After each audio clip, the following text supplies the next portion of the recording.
he fabulous? Stay here a minute. Yay.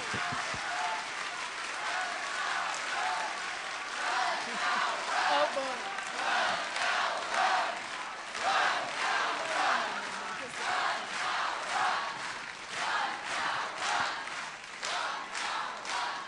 Oh, my God. I didn't know that this would take this kind of turn.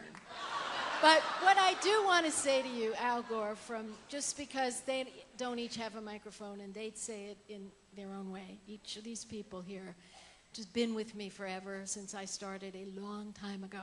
I remember that and, first ad with yeah, the boxing. Oh, no way. You remember that? Oh, that's a long time ago. That was the first run for Congress. Yeah, you're right. Oh, God, no one remembers that but you. How many people remember that ad? The boxing ad? Okay.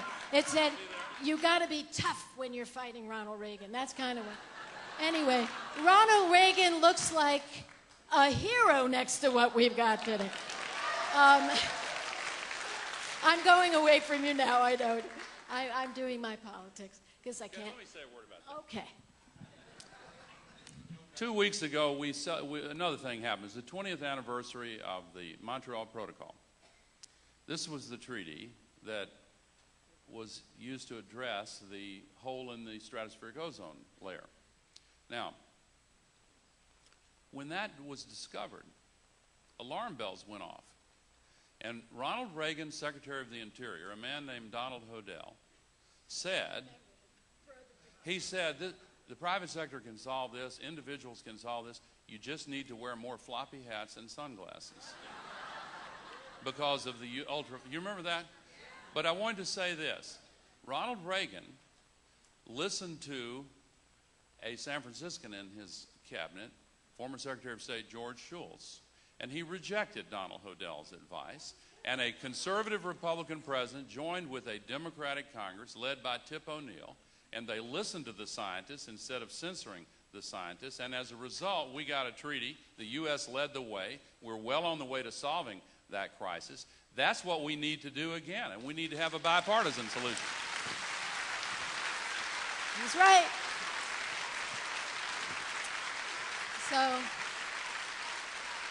So we're going to take our show on the road. You know, we're going to take our show on the road.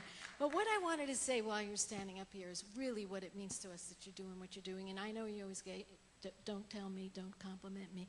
I'm just saying what you are doing is extraordinary for each and every one of us out here in this state, which has always been on the cutting edge of the environmental movement. It means everything, and we want you to keep it up regardless of what else you're doing.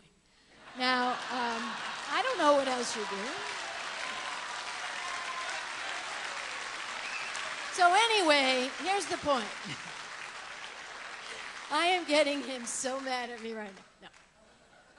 No. I called Vice President Gore and I said, can you please come up to the Environment and Public Works Committee in the United States Senate?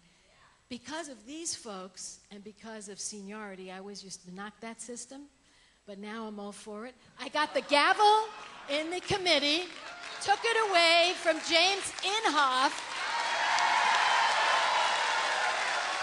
who says the polar bears are happy, there's no such thing as global warming, it's a hoax, and every other thing you can imagine.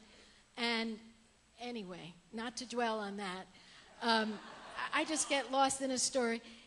Every time Vice President Gore was trying to speak, Inhofe would interrupt, and he, remember? And finally, he sort of reached toward the gavel, and I said, no. You don't have this gavel. Elections have consequences. That's what.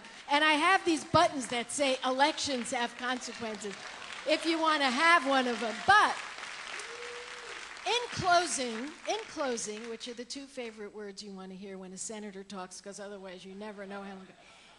I want to say that a right-wing blog the other day had this nastiest of columns about yours truly, really about us and what we believe in and what we're fighting for.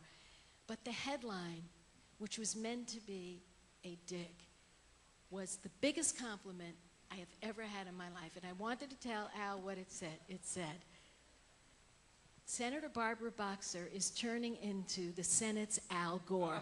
Thank you, Al. I love you.